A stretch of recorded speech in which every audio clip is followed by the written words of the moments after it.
Have you ever felt like you're living on autopilot, constantly responding to everyone around you, fulfilling everyone else's needs while neglecting your own? What if I told you that there's a way to break free from this exhausting cycle, a way to reclaim your energy and take control of your life? In today's video, we're going to dive deep into a powerful concept that can change the way you look at your relationships, your daily interactions, and most importantly, yourself. We're going to talk about the profound transformation that happens when you stop being available for everything and everyone. Imagine what would happen if you chose to step back, withdraw, and stop reacting automatically to the demands placed on you. What if instead of saying yes to every request, you chose to say no and allowed yourself the space to breathe, reflect, and reconnect with your true desires? How would your life change if you stopped letting others dictate your energy and began creating your reality? This video will explore the deep emotional and psychological shift that occurs when we choose silence, when we stop being always on for others, and how that leads to a rebirth of your inner peace, power, and authenticity. And believe me, it's not just about silence, it's about making space for yourself in a world that constantly asks for your attention and energy. Before we get into it, if you're ready to explore this powerful shift, make sure to hit that like button, share this video with anyone who needs to hear it, and subscribe to stay updated on more transformative content. Also, if you want to show your support, you can leave a super thanks below. Your donations help us continue making more valuable videos just for you. So, are you ready to reclaim your energy, transform your relationships, and start living a life that is truly yours? Let's get into it. Have you ever felt completely drained after constantly being there for others? That feeling where, despite your best efforts, you still end up exhausted, empty, and questioning why you keep giving so much? It's a feeling many of us have experienced, especially in today's world where we are often expected to be on at all times. Carl Jung, the Swiss psychiatrist and founder of analytical psychology, proposed a profound idea that speaks to this very issue. He argued that constant emotional, physical, and psychological availability is not only unsustainable, but ultimately harmful to our well-being. In fact, Jung believed that when we are always available, we lose something deeply essential about ourselves, our authenticity. In his work, Jung explores the concept of individuation, which refers to the process of becoming one's true self. This process involves understanding who we truly are beyond the masks we wear to meet societal expectations. Part of this journey requires us to realize that being constantly available, whether emotionally, mentally, or physically, is a trap. When we give ourselves too much to others, we are, in a sense, abandoning ourselves. It's easy to get caught in the cycle of always being present, especially when it feels like we're needed. We might think that our worth is tied to how much we give or how present we are for those around us. Social media, the workplace, and even our personal relationships often reward this constant availability. We are expected to respond to texts immediately, be accessible at all hours, and always put others' needs first. But what happens when we always say yes? What happens when we constantly respond to every request, every message, every call for help? This constant state of availability creates a dangerous pattern where we prioritize others' needs over our own, often at the expense of our mental and physical health. For many people, this becomes an ingrained habit, and over time, they lose sight of their own desires, boundaries, and eventually, their sense of self. It can feel as if we are caught in a vicious cycle, trying to please everyone, but never really feeling fulfilled ourselves. Take the example of a person who is always there for their friends. Let's say they're the one everyone calls when there's a problem, the one who gives advice, the one who listens. On the surface, it might seem like a noble thing after all. Who doesn't want to be seen as the reliable, supportive friend?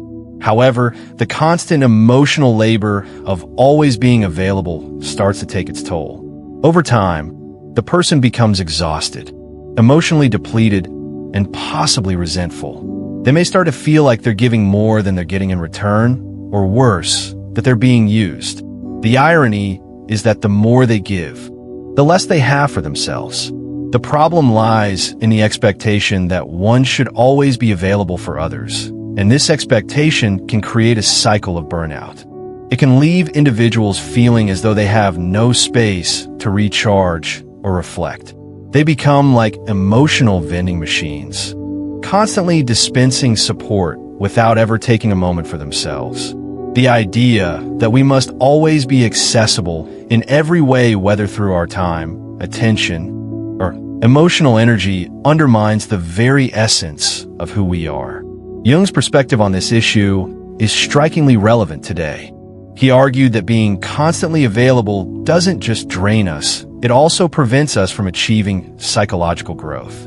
By always reacting to the world around us, we never have the time or energy to reflect on our own feelings, desires, and beliefs. We end up being shaped by external forces rather than taking control of our own narrative. In short, when we're always on standby for others, we lose sight of who we really are. This issue is compounded by the modern culture of instant communication. With smartphones, social media, and the constant pressure to stay connected, the boundaries between our personal time and public responsibilities have become increasingly blurred. It's no longer just a matter of being available for friends and family. We are now expected to be available to the world at large. This constant availability may seem like a sign of commitment or reliability, but it can easily turn into a form of self-sabotage. The more we give, the less we have for ourselves. And this imbalance can lead to feelings of emptiness and resentment. Jung's theory of individuation suggests that part of becoming whole is learning to protect our own energy. We need to step back from the demands of the world in order to reconnect with our authentic self. Silence, in this context, is not a sign of weakness or avoidance, but a conscious act of power. By choosing silence and withdrawal, we give ourselves the space to reflect and regain our strength. This is not about withdrawing from the world entirely, but about learning when to step back and prioritize our own needs over others' demands. To further illustrate, let's consider the story of Sarah, a woman who was constantly available for her colleagues. She worked long hours, responded to emails late into the night, and was always there to help her team. While her efforts were appreciated, Sarah found herself growing increasingly tired and frustrated. She had no time for herself, and the work she did for others began to feel like an obligation rather than a choice. Eventually, Sarah realized that her constant availability was not sustainable. She started to set boundaries, limiting the hours she would work and refusing to answer emails outside of office hours. Initially, her colleagues were confused and even annoyed, but over time, Sarah found that her relationships with her coworkers became more respectful, and she was able to find the balance she had been missing. Sarah's story illustrates how easy it is to fall into the trap of thinking that our worth is based on how much we give. But when we set boundaries and learn to prioritize ourselves, we create a healthier dynamic where our relationships are more meaningful and our energy is preserved. It's not about turning our backs on others, but about choosing when and how to show up in a way that is sustainable for us. So, the question remains, are we trapped in a cycle of always being available because we are afraid of disappointing others? Are we too busy trying to please people and meet their expectations to realize that we're losing ourselves in the process? Jung's work reminds us that true strength lies in knowing when to step back and protect our energy. The world will continue to demand more from us, but it is up to us to decide how much we are willing to give. By choosing to prioritize ourselves and set boundaries, we can begin to regain control over our lives and start the journey of individuation. It's time to stop being available for everyone and everything and start being available for ourselves. Only then can we begin to grow and evolve into the people we are meant to be. Individuation is one of Carl Jung's most profound and transformative concepts in psychology. It refers to the process of becoming one's true self, moving beyond societal expectations and personal limitations to fully integrate all aspects of the self. This process is not merely about self-improvement, but about achieving psychological wholeness, becoming the person you are meant to be. It's about discovering and embracing all the facets of your personality, including those parts that are often hidden or repressed. Jung believed that individuation was a lifelong journey, and it's essential to personal fulfillment, authenticity, and mental well-being. At its core, individuation is about the integration of opposites within the psyche. Jung proposed that every person has different aspects of their personality, many of which may be in direct conflict with each other.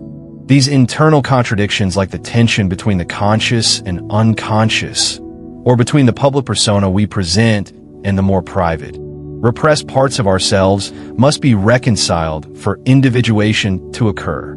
It's not about becoming someone completely new or different. Rather, it's about embracing and integrating all parts of who you are, from the light to the dark, the known to the unknown.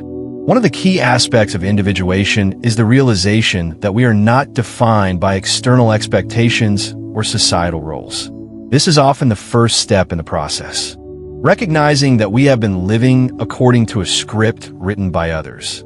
From a young age, we are conditioned to meet societal standards, follow family expectations, and conform to certain roles in our personal and professional lives.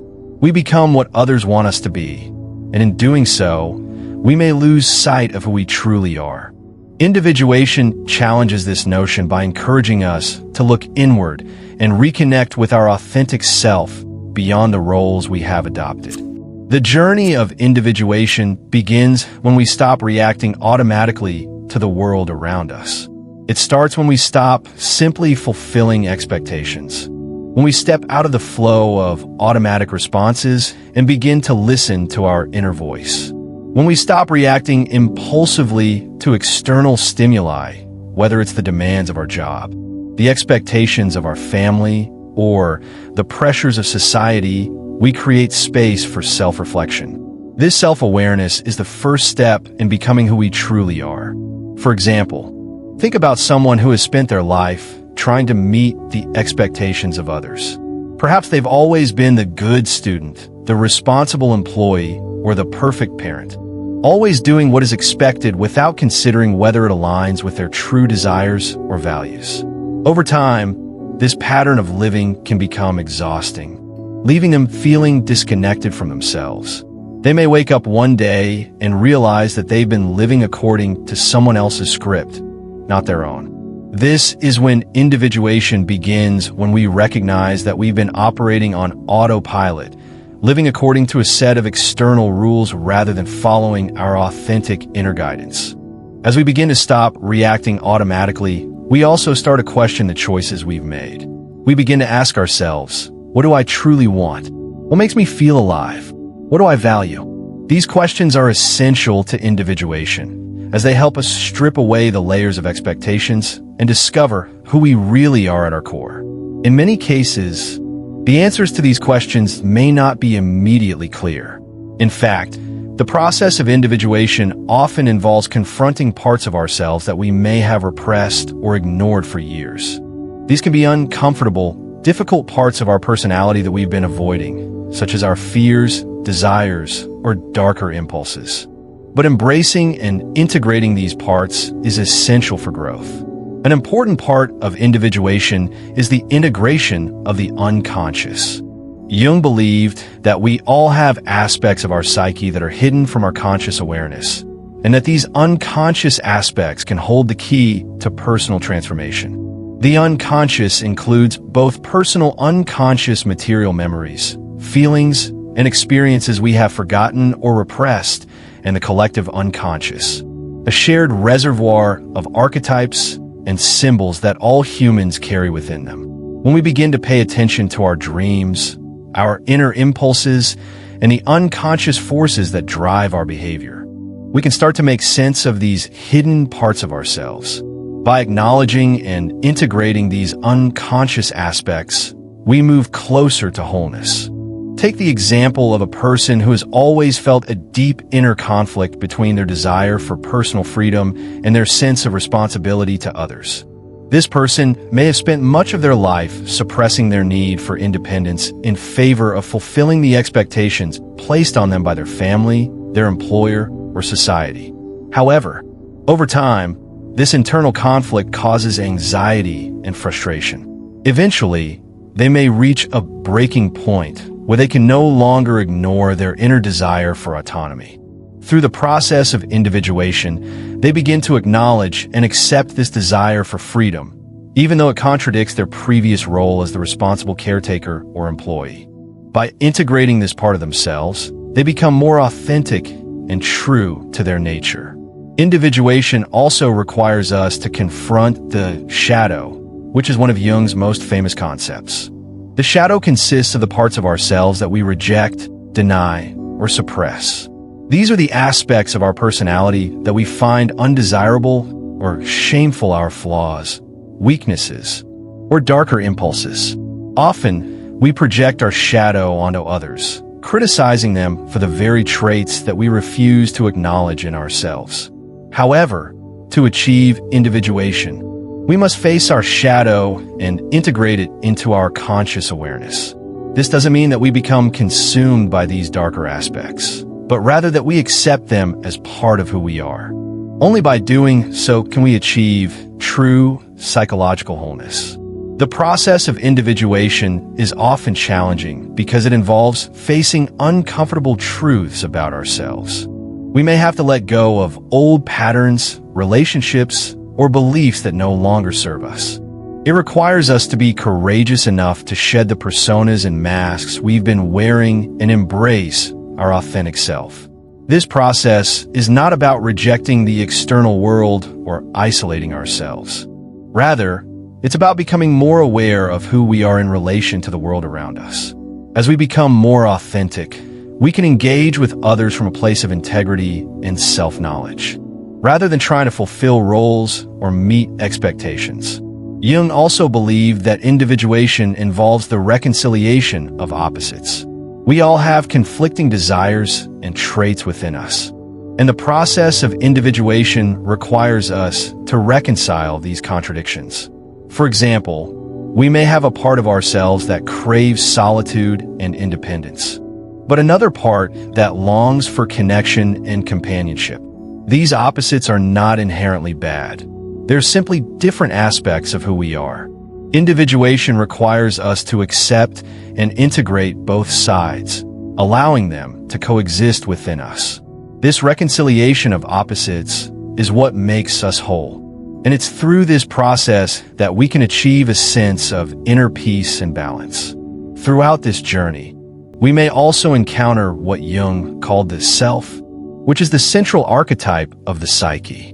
The self represents our true, integrated being, who we are at our deepest level, beyond the influence of external factors. The self is not a static entity, but an evolving, dynamic process. As we move through the individuation process, we come closer to embodying the self, which brings a sense of fulfillment, peace, and alignment with our true nature. Individuation is not a destination, but a continuous journey. It is a process of growth, transformation, and self-discovery that takes place over the course of a lifetime. There is no final point where we are completely individuated, but rather, it is about becoming more aware of who we truly are and continuously working toward integration and balance. This journey requires courage, self-reflection, and a willingness to confront our deepest fears and desires. But through this process, we become more authentic, more whole, and more in tune with our true selves. To fully embrace the process of individuation, we must learn to stop reacting automatically to the world around us. This means becoming more conscious of our responses to external stimuli, whether it's the expectations of others, the pressures of society, or the demands of our environment. By pausing and reflecting before reacting, we can begin to discern whether our actions are coming from our true selves or from external influences. The more we cultivate this self-awareness, the more we can choose to live authentically, free from the conditioning that has shaped us. This is the essence of individuation, to become the person we were always meant to be, by integrating all the parts of ourselves and embracing the fullness of our human experience. There is a common expectation in today's world to always be available for others, whether it's through answering messages immediately, attending to family needs, or stepping in to help at work. There's often an unspoken pressure to drop everything and be present whenever someone calls. While this might feel good in the short term because it can make us feel helpful, needed, or appreciated, this constant availability comes with significant long-term consequences. Over time, being too available for others can lead to a deep sense of exhaustion, emotional depletion, and a complete loss of self-awareness. The very act of always being there for everyone around us can rob us of our peace, our identity, and ultimately, our well-being. The first major consequence of always being available to others is physical and emotional exhaustion. When we spread ourselves too thin, trying to meet the needs of others without taking the time to rest and recharge, our energy levels begin to deplete. Imagine a person who is constantly responding to texts, emails, or phone calls at all hours of the day and night, attending every social gathering or stepping in to solve everyone else's problems. At first, they might feel like they're managing, even thriving. But over time, the fatigue sets in. The body can only handle so much stress and so many demands before it starts to break down. For instance, take Sarah, a mother of 2 young children, who works full-time and volunteers at her local church. Every time someone reaches out, whether it's a family member needing help, a friend asking for advice, or a colleague needing assistance with a project, she is the first to offer her time and energy. Initially, Sarah feels like she's handling it all well. She's seen as the dependable, selfless one. However, after a few months, she starts feeling physically drained. She no longer has the energy to spend quality time with her kids, let alone enjoy any downtime.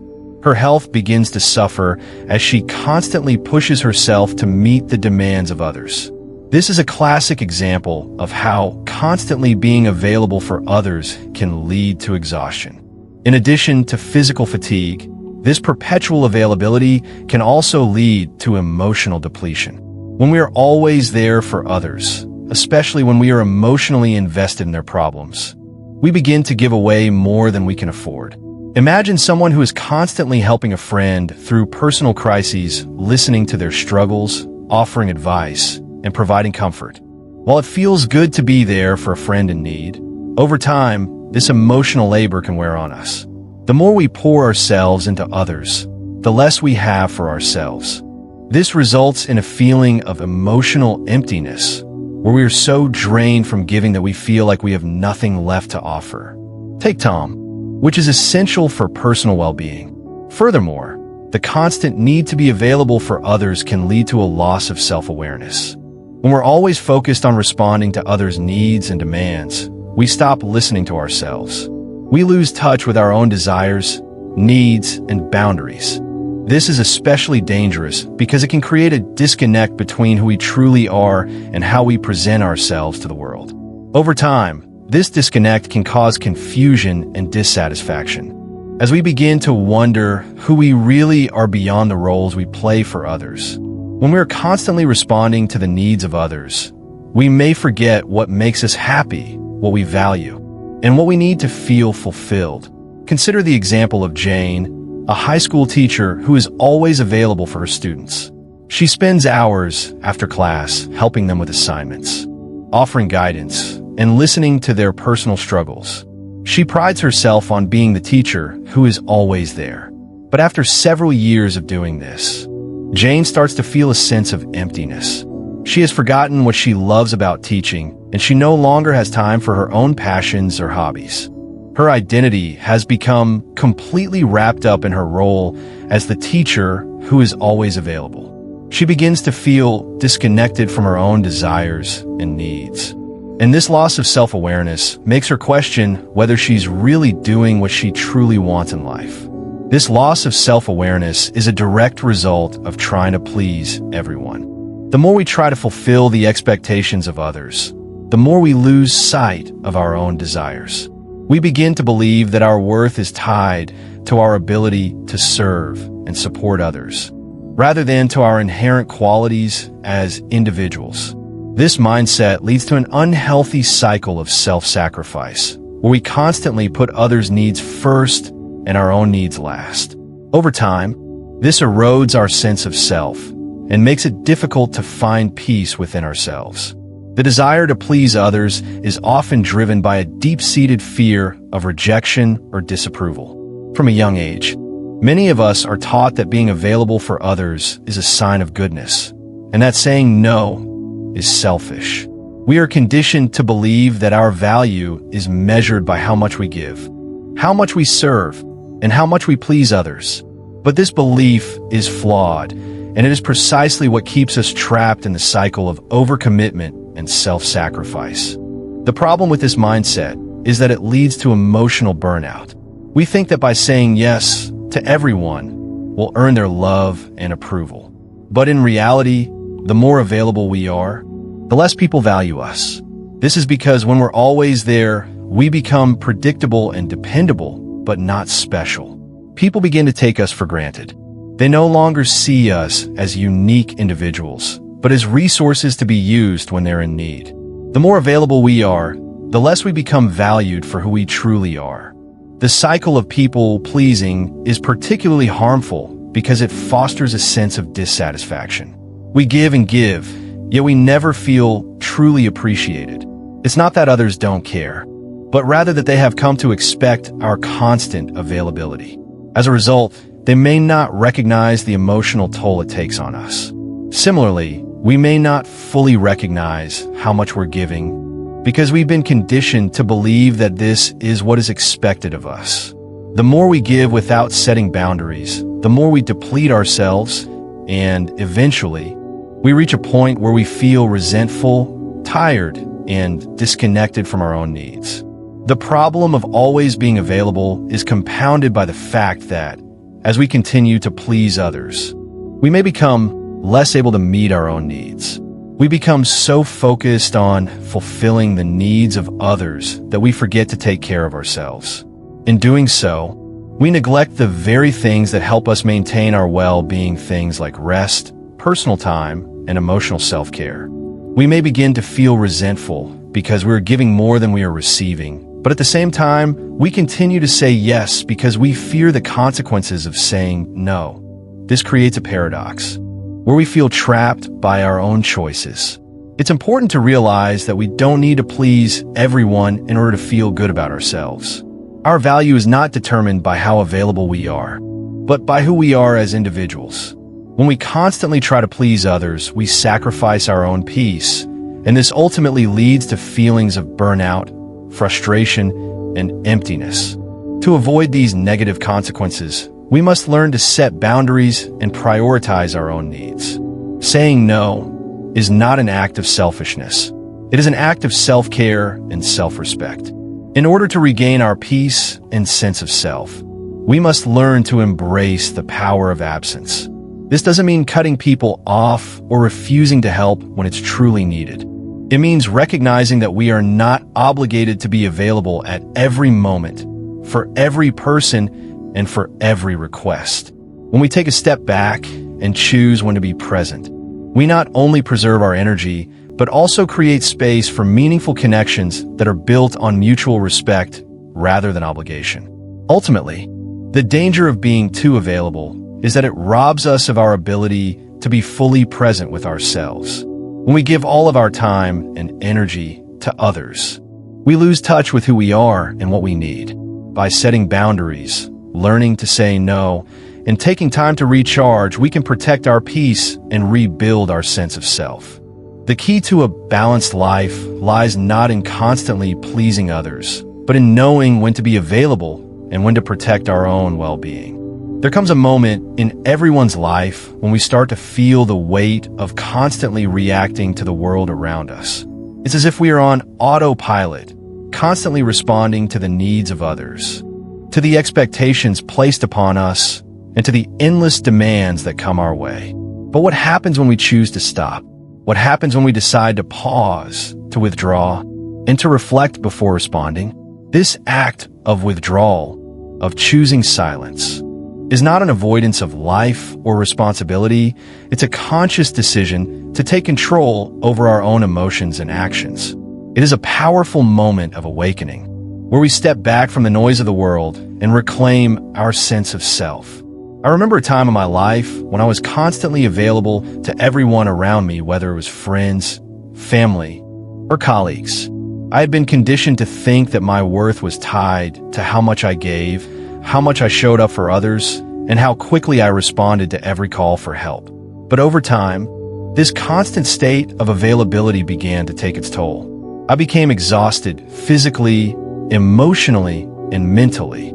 I felt like I was giving everything I had, but receiving very little in return. My sense of self became more and more diluted as I spent all my energy on others, leaving none for myself. One particular experience stands out.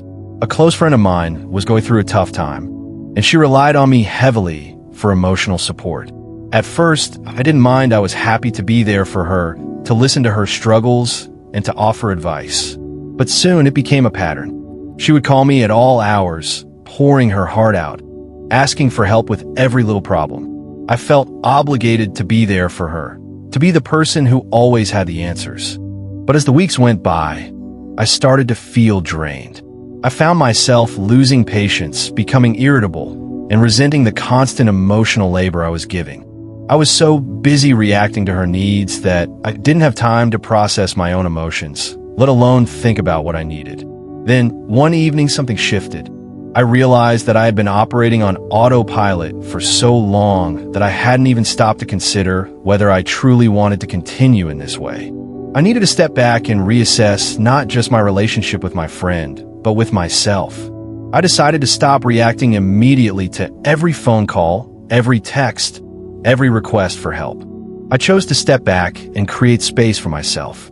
At first, it felt uncomfortable. I was afraid of disappointing my friend, of being seen as selfish or uncaring. But I knew that in order to preserve my own well-being, I had to set boundaries. I had to learn how to say no, how to step away without feeling guilty. The results were immediate, and they were profound. My friend was initially upset, confused by my sudden withdrawal. She didn't understand why I wasn't as available as I had been before. She tried to provoke me, to get a reaction out of me, but I remained silent. I didn't engage in her emotional drama. Instead, I took time for myself, time to think, to breathe, to reflect. Over time, my friend began to adjust. Our relationship evolved. Instead of relying on me for constant emotional support, she started seeking healthier ways to cope with her struggles. Our dynamic shifted from one of dependency to one of mutual respect. I learned that silence was not a sign of weakness or abandonment. It was a sign of strength and self-respect. Choosing silence and withdrawal can be incredibly powerful, but it's not always easy. It requires a certain level of self-awareness and self-discipline. When we choose to stop reacting to the world around us, we break free from the patterns that have been controlling us.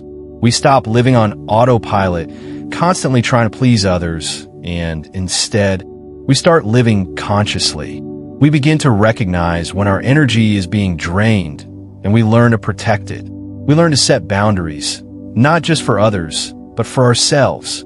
The moment we begin to set boundaries and choose silence instead of automatic responses, we start to experience a shift in our relationships.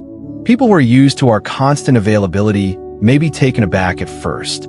They may feel frustrated or even hurt, as they no longer have the same level of access to us. But this is where the power of silence lies. It forces people to confront their own emotions and expectations. When we no longer engage in every emotional drama, every conflict, and every demand placed upon us, we create space for people to reflect on their own behavior and needs. This shift is uncomfortable, not just for us, but for the people around us. It disrupts the dynamics of our relationships and forces everyone involved to rethink their expectations and boundaries. Take, for example, a colleague at work who has always relied on you to take on extra tasks, answer emails late into the night, and attend to the needs of the team. You have always said yes. even when it meant sacrificing your own time and energy. But one day you decide to stop. You choose not to respond immediately to every request. You begin setting clear boundaries about when you're available and when you're not. At first, your colleague may be frustrated. They may feel like you're not being a team player, like you're abandoning them. But as time goes on, they will learn that your boundaries are not personal. They are essential for maintaining a healthy work-life balance. The relationship will shift, and both of you will come to understand each other's needs and expectations more clearly. Similarly, in a family dynamic, choosing silence and stepping back from constant availability can cause a profound shift. Perhaps you've always been the one to host family gatherings, to plan events, or to mediate conflicts between family members. Over time, you've come to feel like the emotional caretaker of the family. But this role is draining. You constantly give but rarely receive. So, you choose to stop. You decide not to be the one to always take the initiative. You no longer feel obligated to fix every problem or keep the peace at all costs. The first time you choose not to engage in a family argument or to stay silent instead of offering unsolicited advice, it may feel uncomfortable. Family members may feel like you've withdrawn or that you don't care. But in reality, what you're doing is teaching them that your presence is not to be taken for granted. You're showing them that you're not a source of endless emotional labor. You're a person with your own needs and boundaries. The beauty of choosing silence and withdrawal lies in its ability to shift power dynamics. When we constantly respond, constantly react, we give away our power to others. We'll let them dictate how we spend our time, our energy, and our emotions. But when we step back and choose not to react, we take back control. We decide how we engage with the world. We regain our autonomy. This act of withdrawal doesn't mean we're being cold or distant. It simply means that we're no longer willing to be controlled by the expectations and demands of others. It's a conscious decision to take care of ourselves first, so that we can show up as our best selves when we do choose to engage. The relationships that are built on constant availability and reaction are often imbalanced. One person may feel like they are constantly giving, while the other feels entitled to take. But when we stop reacting automatically and choose to set boundaries, the relationship evolves. It becomes more balanced. Both parties learn to respect each other's time, energy, and emotions. The shift might be difficult at first, but over time, it leads to deeper, more meaningful connections. This process of choosing silence and withdrawal is not always easy, especially in a world that expects constant connectivity and availability. It requires courage to say no, to set boundaries, and to protect our energy. But the rewards are immense. We learn to listen to ourselves, to tune into our own needs and desires, and to prioritize our well-being. We regain our sense of self, our peace, and our autonomy. And in doing so, we create more authentic and balanced relationships, where both parties are empowered to be their true selves. In the end, choosing silence and withdrawal is a powerful tool for self-care and self-preservation. It allows us to step back from the constant demands of the world, to reclaim our energy, and to engage with others from a place of authenticity and strength. It may be uncomfortable at first, but it is a necessary step in the journey towards self-awareness and personal growth. By setting boundaries, learning to say no, and choosing when to engage, we take back control over our lives and our relationships. And in doing so, we create a space for true connection, where both parties can respect and honor each other's needs and autonomy. When we reflect on the relationships around us, it's essential to ask a critical question. What do the people in our lives truly want from us? The people we interact with daily, friends, family, coworkers, and acquaintances, can often seem to have needs and desires that demand our attention. But how do we distinguish between those who genuinely care for us and those who simply take advantage of our time and energy? This is a question that many people struggle with, especially in a world where social expectations and norms heavily influence our interactions. In relationships, we often give, often without hesitation, because we want to be liked, appreciated, or simply needed.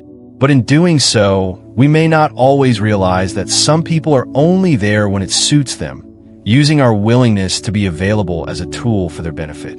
Over time, this leads to an imbalance where we give more than we receive, and we start to feel drained, taken for granted, or even resentful. To truly understand what is happening in these relationships, it's important to first acknowledge the concept of the persona. The persona is a term coined by Carl Jung, referring to the social mask or identity we wear in public to fit in, to be liked, or to be accepted by others. The persona is the version of ourselves that we present to the world, not necessarily the real us, but the image we believe others want to see. This mask allows us to navigate social situations, protect ourselves from judgment, and meet societal expectations. However, while the persona may serve as a social tool, it can also become a trap. For instance, let's consider someone like Mark, a person who has always prided himself on being the life of the party. He's always making jokes, showing off his talents, and going out of his way to make people laugh. On the surface, Mark appears confident, outgoing, and in control. But beneath the surface, Mark is exhausted. The effort it takes to maintain his social image is draining. He feels like he can't relax or be himself because he's constantly worried about how he is perceived by others. This is the nature of the persona. It's a facade that we put on to meet the expectations of those around us. While it may help us gain approval or acceptance, it can also distance us from our true selves. Over time, wearing this mask can cause a deep sense of disconnection from who we really are. We start to lose sight of our authentic desires, values, and emotions because we're so focused on fulfilling the expectations of others. In relationships, this manifests as a constant cycle of trying to please or gain approval. We give more than we should, hoping that our efforts will be recognized and reciprocated, but often they are not. We end up feeling like we're being used or manipulated, especially when the other person is not offering the same level of support or care in return. Take, for example, the case of Linda, a woman who has always been the go-to person in her friend group for advice and emotional support.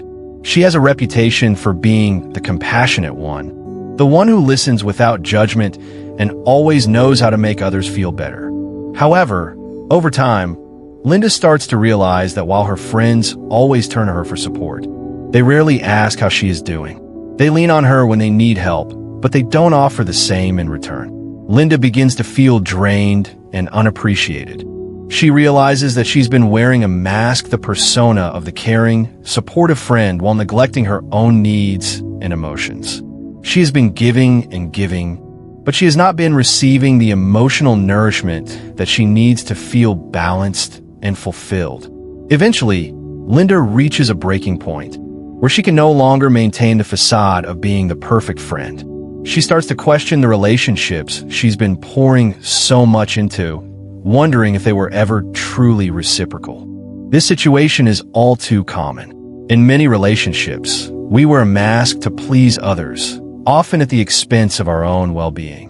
We do this because we fear rejection, we fear being judged, or we fear that if we don't meet others' expectations, we won't be loved or accepted. But what happens when we realize that the relationships we have built around our persona are not genuine? What happens when we see that some people are only interested in our time, our energy, or our emotional support, rather than in us as individuals? The truth is, the more we wear the persona, the more we lose touch with our authentic self. We start to act according to what we think others want, rather than expressing who we truly are. This can lead to a deep sense of confusion and dissatisfaction as we struggle to reconcile the person we've become with the person we want to be. We may feel disconnected from ourselves, as if we are living someone else's life rather than our own. And in relationships, this can create an unhealthy dynamic where we give more than we receive, and where we are constantly trying to live up to expectations that may not even align with our true desires. In understanding this imbalance, we must also acknowledge that not everyone around us respects our boundaries or values us for who we are. Some people are drawn to us for the version of ourselves that we present, not the real us. They may value our energy, our time, or our emotional support, but they may not truly care about our well-being. They may only be interested in what we can give them. This is where the imbalance becomes particularly harmful. When we are constantly giving and others are only taking, we are left feeling empty, drained, and unappreciated. We may feel like we are being used, and we may even start to question our worth because the only version of ourselves that seems to be valued is the one we present to others. Take the case of Alex, a man who has always been the provider for his family. He works long hours at a job he doesn't enjoy, all to make sure his loved ones are comfortable. He never complains, never asks for help, and never expresses his own needs. But over time, Alex begins to feel resentment building up. His family expects him to keep providing, and he feels trapped in the role of the dependable provider. He realizes that his family values him for what he does, not for who he is. This realization comes as a shock to him, and he begins to question the authenticity of his relationships. Are they truly based on love and respect, or are they simply about the role he plays? This is the danger of the persona. It allows others to value us for the image we present, not for our true selves. This dynamic is especially evident in relationships where one person is constantly giving, while the other is simply taking. Whether it's emotional support, time, money, or effort, when one person is always the giver and the other is the taker, the relationship becomes imbalanced and unhealthy. The person who gives may feel resentful and drained, while the person who takes may feel entitled to continue receiving without offering anything in return. In these situations, it becomes clear that the relationship is not truly based on mutual respect or genuine care, but rather on a transactional exchange of energy. In order to break free from this imbalance, we must first recognize when we are wearing a mask, when we are acting out of obligation rather than authenticity. We must become aware of the relationships that are draining us, the people who are taking more than they are giving, and the expectations that are being placed on us. This requires a deep level of self-awareness and self-respect. We must be willing to ask ourselves difficult questions. Are these relationships truly fulfilling? Are they based on genuine care and respect? Or are they rooted in our need to please others or fulfill their expectations? Are we being valued for who we truly are or for the roles we play in other people's lives? Once we recognize the imbalance, we can begin to take steps to address it. This may involve setting clearer boundaries, being more assertive in expressing our needs, and taking time to prioritize ourselves. It may also involve having difficult conversations with the people in our lives, where we express our feelings and ask for more reciprocity. And in some cases, it may mean stepping away from relationships that are no longer healthy or fulfilling. Ultimately, breaking free from the persona and restoring balance in our relationships requires us to reconnect with our authentic self. We must stop pretending to be something we're not in order to meet others' expectations. We must stop giving for the sake of being liked or accepted, and start giving from a place of genuine love and care. Only then can we build relationships that are based on mutual respect, where both parties are valued for who they truly are, not for the roles they play. In doing so, we create a life that is more aligned with our true selves, where we can give and receive freely, without fear of being taken for granted or losing ourselves in the process. When we begin to set boundaries and choose not to respond to every demand placed on us, it can lead to a significant shift in the dynamics of our relationships. The people around us, especially those who have become accustomed to our constant availability, often react in ways that can be surprising, if not outright unsettling. These reactions are not necessarily a reflection of who we have become, but rather a result of the roles we used to play in their lives. The moment we stop fulfilling these roles, the people who relied on us for their emotional needs, validation, or sense of stability may feel threatened, confused, or even betrayed. What we must understand is that their reaction is not a response to a change in us, but to the fact that we no longer serve the purpose they relied on us for. Consider someone like Jenna, who has always been the dependable friend. the person everyone turns to when they need advice, comfort, or help with their personal problems. Jenna has always been there for her friends, responding quickly to their calls and messages, dropping everything to lend a hand. But over time, Jenna begins to feel overwhelmed and emotionally exhausted. She realizes that her own needs are consistently put aside in favor of helping others. Eventually, Jenna decides to set boundaries. She starts saying no more often, and instead of immediately jumping to respond to every request, she takes time for herself. At first, her friends are taken aback. They don't understand why Jenna, who has always been there for them, is now unavailable or unwilling to drop everything for them. They may start to express frustration, disappointment, or even anger. One friend may accuse her of being selfish. Another might express confusion or hurt feelings, while a third may question her commitment to the friendship. The shift in Jenna's behavior, from always being available to occasionally saying no, is met with a sense of loss from those who have come to rely on her.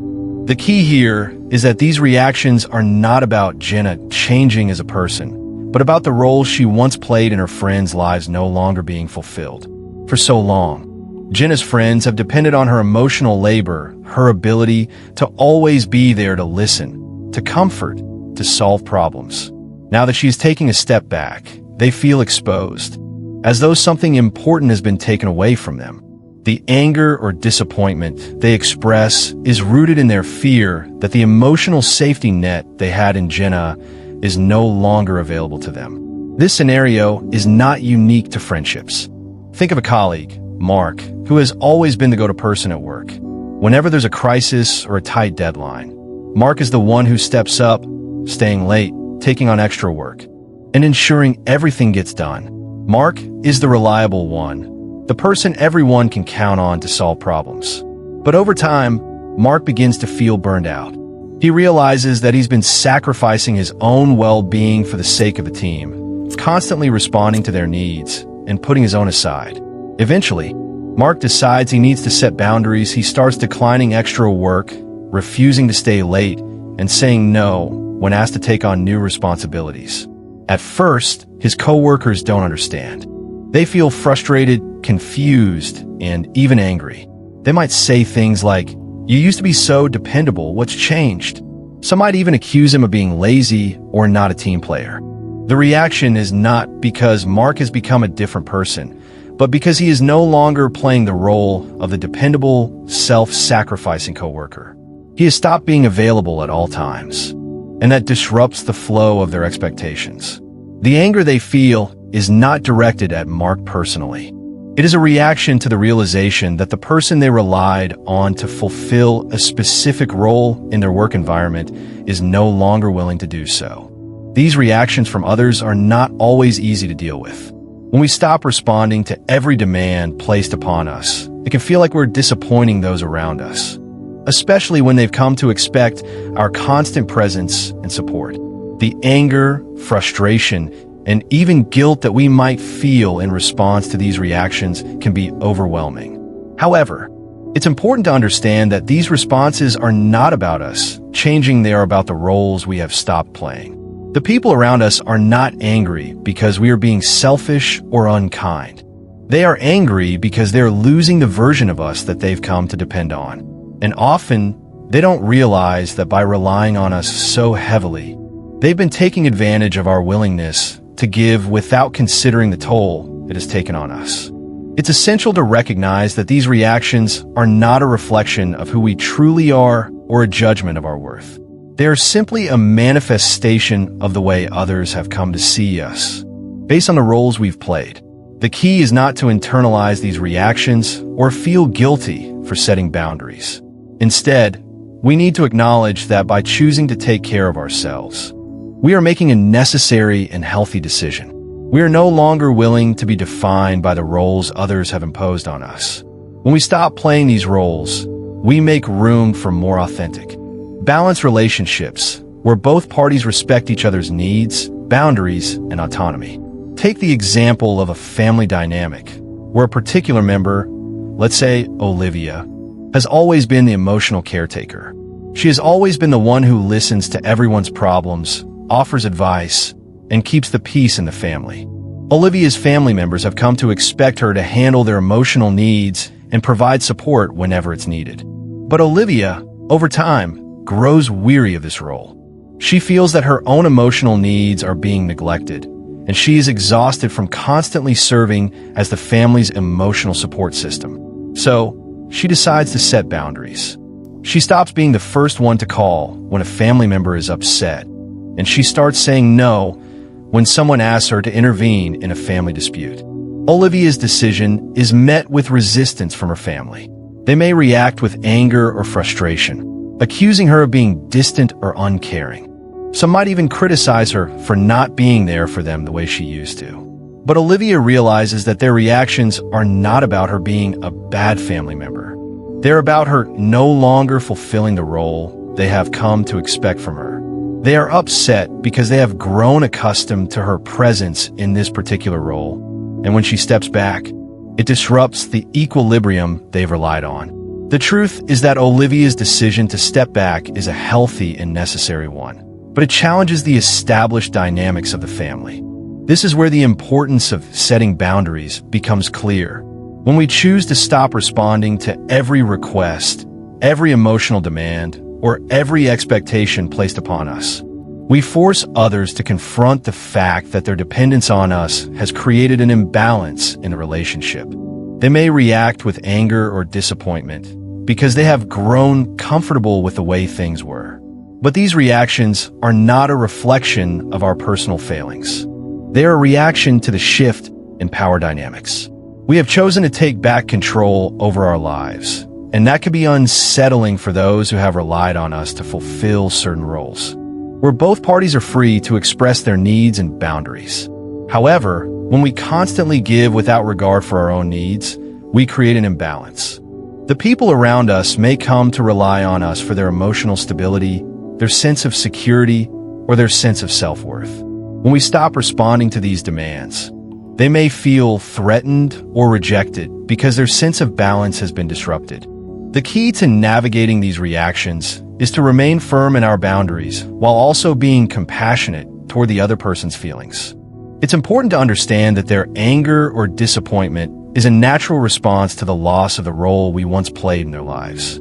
However, it is equally important to recognize that our own well-being and emotional health must come first. By setting boundaries, we're not abandoning them. We're simply choosing to honor our own needs and prevent ourselves from becoming emotionally depleted. In the end, the reactions of others when we stop responding to every demand placed on us are not about us personally. They're about the roles we have stopped playing. When we take a step back, we disrupt the dynamics that have formed around our availability, and others may struggle to adjust. But this adjustment is necessary for both our own well-being and the health of the relationship. By learning to set boundaries and protect our emotional energy, we create space for more balanced, respectful relationships where both parties are valued for who they truly are, rather than the roles they have played. Psychic energy is a concept that has fascinated psychologists and philosophers for centuries. It refers to the mental and emotional resources that we have at our disposal to navigate the challenges of life.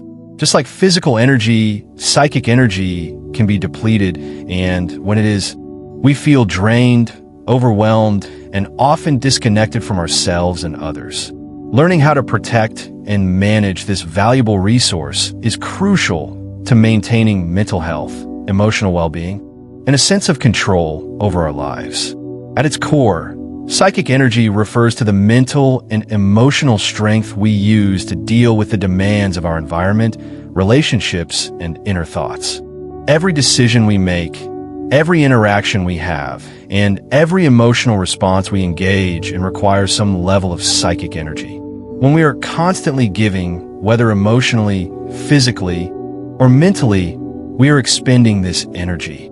Over time, if we don't take steps to replenish and protect it, we can easily become depleted, leading to burnout, anxiety, and even a loss of sense of self. The importance of protecting our psychic energy cannot be overstated, as it is directly tied to our ability to live a healthy, balanced, and fulfilling life.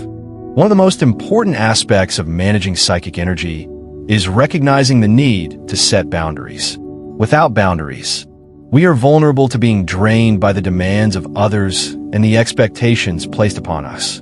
Boundaries are not just about saying no to others, but about saying yes to ourselves, prioritizing our own needs and emotional health. When we fail to set boundaries, we risk becoming overwhelmed because we are constantly giving without regard for our own well-being. This can lead to a state of emotional exhaustion, where we feel like we have nothing left to give and no space to process our own emotions. Let's consider the example of a woman named Rachel. Rachel is a caring and empathetic person, and because of this, she's always the first to offer help to her friends, family, and coworkers. Over time, Rachel becomes the go-to person for everyone's problems. Whether it's listening to a friend vent about their relationship troubles or staying late at work to help a colleague meet a deadline, Rachel is always there. She feels a sense of fulfillment from helping others, but slowly, she starts to feel like she is losing herself in the process. She becomes exhausted, not just physically, but emotionally. Rachel realizes that she has been so focused on helping others that she has neglected her own needs, and her psychic energy is being drained by the constant demands on her time and emotions. Rachel decides to take a step back and begins setting boundaries. She starts saying no more often, prioritizing her own needs and taking time to recharge. At first, this feels uncomfortable. Rachel fears that she will disappoint others or be seen as selfish. However, as she continues to set boundaries and protect her psychic energy, she starts to notice significant improvements in her emotional and mental well-being. She feels more energized, more grounded, and more in control of her life. By choosing to prioritize herself, Rachel is no longer a passive participant in her life. She is actively taking charge of her emotional health and creating a space for her own growth and well-being. This brings us to the importance of learning how to say no. Saying no is not always easy, especially when we are conditioned to please others or fear their disapproval. However, saying no is an essential part of protecting our psychic energy. Every time we say yes to something that drains us, we are giving away a piece of our mental and emotional resources. This constant giving, without a balance of receiving, leads to burnout. In fact, many of us are so conditioned to say yes that we often don't stop to consider the toll it's taking on us. We may say yes out of a sense of obligation or because we want to be liked or accepted. But in doing so, we are ignoring our own needs and undermining our ability to protect our energy. Take the example of James, who works in a high-pressure job. He is constantly asked to take on extra projects, attend meetings after hours, and help colleagues with their tasks. At first, James feels like he's being a team player, but over time, he starts to feel like he's always on call with no time for himself. His job becomes all-consuming, and his mental and emotional energy is depleted. James realizes that he has been saying yes to everything without considering the impact it has on his well-being. He begins to practice saying no. Initially, this is difficult for him. He worries that saying no will make him appear uncooperative or lazy. But as he starts to set boundaries, James notices a shift in his mental clarity and overall sense of peace. He realizes that by saying no, he is taking back control of his life. He is no longer allowing external demands to dictate his time and energy, and he feels more empowered and in control of his future. Learning to say no is not just about avoiding things that drain us, it's about creating space for the things that truly matter. When we protect our psychic energy, we are able to focus on what brings us joy, fulfillment, and growth. Saying no allows us to redirect our energy toward activities and relationships that nourish us, rather than depleting us. It's about making conscious choices that align with our values and our needs. In addition to saying no, maintaining silence is another powerful tool for protecting psychic energy. Silence, in this context, refers to more than just the absence of noise.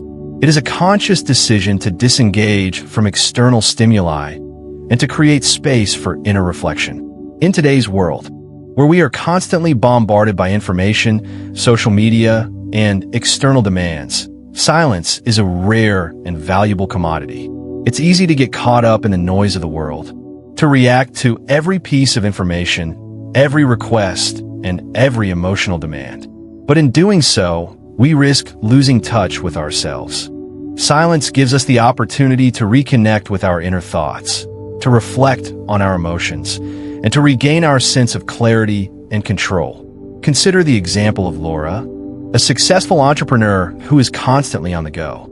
She checks her emails first thing in the morning and last thing at night, responds to messages immediately, and attends endless meetings throughout the day.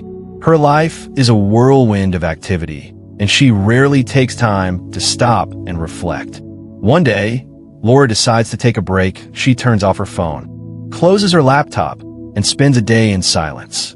At first, it feels uncomfortable. She is used to being constantly plugged in, always reacting to the demands of her business. But as the day progresses, Laura begins to feel a sense of peace and clarity that she hasn't felt in a long time. She realizes that the constant noise of her life has been draining her energy and clouding her ability to think clearly. By choosing silence, Laura has taken back control of her psychic energy. She has created space for herself to reconnect with her inner self and to gain perspective on what truly matters. This practice of silence is not about withdrawal or avoidance. It is about choosing when and how to engage with the world. By learning to maintain silence, we gain the ability to observe our thoughts and emotions without being overwhelmed by them. We stop reacting automatically to external pressures and instead begin to act from a place of intention and self-awareness. Silence gives us the space to create our own reality, free from the distractions and demands of the outside world. It allows us to reflect on our values, our goals, and our desires, and to make decisions that align with our true selves. When we stop reacting automatically to every external stimulus, we reclaim our power. We no longer allow our emotions to be triggered by every comment, every situation, or every demand placed on us. Instead, we choose how to respond. We regain control over our psychic energy, and in doing so, we create the life we want to live. This shift in perspective allows us to live more consciously, making choices that align with our authentic self rather than simply reacting to the world around us. By protecting our psychic energy, we take back control of our lives and start creating the reality we desire, one that is rooted in peace, clarity, and personal empowerment.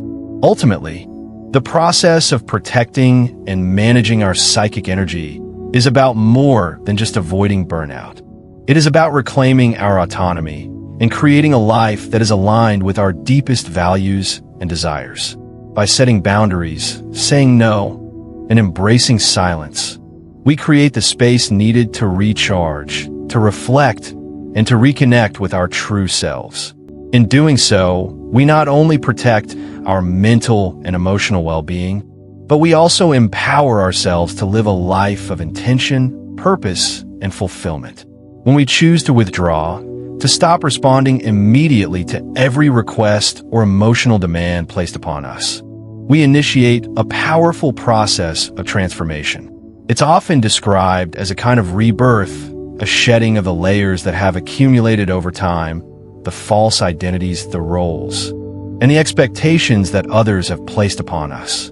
This decision to stop being constantly available, to step back from the noise and busyness of life, can feel initially uncomfortable, even unsettling.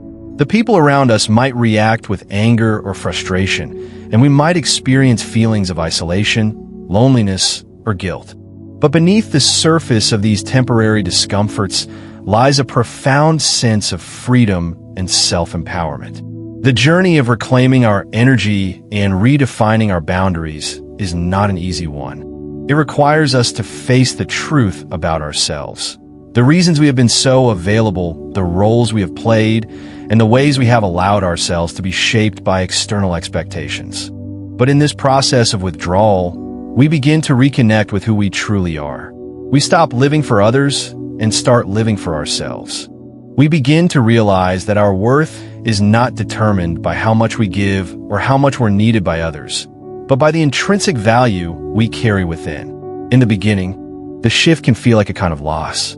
As we set boundaries and step back from the demands of the world, we might feel a deep sense of loneliness. The relationships that once felt stable and comforting may begin to feel distant or strained. People who were once used to our constant availability may withdraw, confused by the change. Or they might even express disappointment or anger. They may not understand why we are no longer willing to give in the same way. For a while, we might feel like outsiders in our own lives, disconnected from the roles we once played. But what we need to understand is that this sense of isolation and distance is not necessarily a negative outcome. It is, in fact, an essential part of the process of self-discovery and personal transformation. When we choose to step back from the constant need to please others, to be everything for everyone, we are no longer living in response to external pressures or expectations. We begin to carve out space for ourselves, space to reflect, to heal, and to reconnect with our true desires and values. The loneliness that often accompanies this process is not a sign of failure or something to be feared. It is a necessary stage of growth. It's through this period of solitude that we learn to become comfortable with our own company, to find peace within ourselves rather than relying on the validation or approval of others. This is where true self-love begins, not in the validation from others, but in the deep understanding and acceptance of who we are, without the masks we have worn for the sake of others. Let's consider the story of Mia, a woman who has always been the life of the party, the one who organizes social events, listens to everyone's problems, and ensures that everyone around her feels cared for and included. For years, Mia has poured herself into her relationships, thinking that her value lies in how much she can give. But over time, she begins to feel emotionally drained, disconnected from her own needs and desires. She realizes that while she has been the constant source of support for others, no one has been there for her in the same way. Mia decides to take a step back. She stops organizing events, stops volunteering her time without considering her own needs, and starts saying no to requests that don't align with her values. At first, Mia feels lonely. Her friends don't understand why she is no longer as available as she once was. Some of them even get upset, accusing her of being distant or selfish. Mia questions whether she made the right decision, feeling isolated and unsure of how to move forward. But over time, as she embraces this new way of being, she begins to realize that the loneliness she felt was not a sign of failure. It was a necessary part of the transformation. She learns to enjoy her own company, to explore what truly brings her joy, and to set boundaries that protect her emotional energy. Mia's relationships change too. Those who truly respect and value her begin to accept her boundaries, and the dynamic shifts to one that is more balanced and fulfilling. In the end, Mia finds a deeper sense of peace and connection, not just with others, but with herself. This is the essence of the rebirth that comes from choosing silence, withdrawal, and self-reflection. It is not a rejection of the world or the people around us. It is instead a recognition that in order to be truly present for others, we must first be present for ourselves. By learning to say no, and by stepping back from the emotional labor we have been doing for others, we create the space necessary for our own growth and well-being. The relationships that survive this process are often the ones that are most authentic and mutual, where both parties respect each other's needs and boundaries. The process of withdrawal and self-discovery is not just about creating space for ourselves. It is about reclaiming our power. For too long, we may have allowed our energy to be directed by the needs and expectations of others. We may have given without question, believing that this was the path to love, acceptance, or approval. But in stepping back, we stop being defined by the roles others have created for us. We stop being the emotional caretaker, the problem solver, the fixer, or the always available friend. We reclaim our right to define our own lives, to choose how and when we engage with the world, and to protect our energy in a way that allows us to thrive. The loneliness, the sense of alienation, and the distance that we might feel in this process are not permanent states. They are simply the space we need to reclaim our sense of self. Over time, as we embrace the silence and solitude, we begin to recognize that we are enough, just as we are. We do not need to be constantly available or constantly giving in order to be loved or valued. Our worth is intrinsic, not dependent on how much we do for others. As we move through this process, we begin to experience a shift in how we relate to the world. We stop reacting automatically to every request or demand placed upon us. Instead, we choose how and when to respond, guided by our own values, desires, and emotional needs. We begin to create our reality, rather than simply responding to the one that has been imposed upon us by others. In doing so, we not only protect our energy, but also become more intentional in the way we live our lives. The process of rebirth through silence is also about reclaiming our inner peace. In the quiet moments of withdrawal, we find clarity. We reconnect with our intuition, our desires, and our purpose. The noise of the world fades away, and we're left with a deep sense of knowing who we are, what we want, and what is truly important to us. This peace, this clarity, is not something that can be given to us by others. It is something that comes from within, from the space we create by stepping back and choosing silence. But as we navigate this journey of self-discovery, we must ask ourselves, are we willing to pay the price for this transformation? Are we ready to endure the loneliness, the discomfort, and the resistance from those around us who may not understand the changes we are making? Are we willing to let go of the need to please others, to be liked, or to be needed? The journey of self-love and self-discovery requires courage, and it requires a willingness to embrace the discomfort that comes with change. But the rewards are immense. The rebirth that comes from silence and withdrawal is not about escaping the world. It is about reclaiming our space within it. It is about choosing to live authentically, to honor our own needs, and to engage with the world from a place of inner peace and clarity. As we go through this process, we will likely lose some people along the way, those who were only interested in us because of the roles we played. But we will also discover deeper connections, ones that are based on mutual respect, love, and understanding. In the end, the question we must all ask ourselves is whether we are ready to embrace this change, to face the discomfort that comes with stepping into our true selves. Are we ready to let go of the false identities and roles that we have been playing? Are we ready to face the loneliness and isolation that may come as we withdraw from the world's demands? And most importantly, are we ready to embrace the rebirth that follows a rebirth that allows us to live authentically, to create our own reality, and to love ourselves fully and completely? This journey is not for the faint of heart, but it is one that leads to true freedom, peace, and self-love. As we wrap up today's video, let me leave you with this. The process of withdrawing, setting boundaries, and protecting your psychic energy is not about rejecting the world. It's about taking back your power and choosing to live from a place of authenticity and self-love. It's about realizing that you don't have to be everything to everyone, and that true strength lies in knowing when to step back and protect your inner peace. If you've watched this video and found it insightful, don't forget to like, share, and subscribe to our channel so you can join us on this journey of self-discovery and empowerment. Your support means the world to us and allows us to keep creating more content that can make a real difference in your life. And remember, if you feel moved by the message today, you can show your appreciation with a super thanks. Your donation helps us continue creating high-quality content that supports you in living your best life. As you take these first steps toward reclaiming your energy, keep in mind that it's okay to feel uncomfortable. It's okay to face resistance. It's okay to embrace solitude. It's all part of the rebirth. So, are you ready to stop being always on for everyone else and start creating a life that aligns with your true self? Take a moment to reflect and know that you have the power to change your life. Thank you so much for watching, and I'll see you in the next video.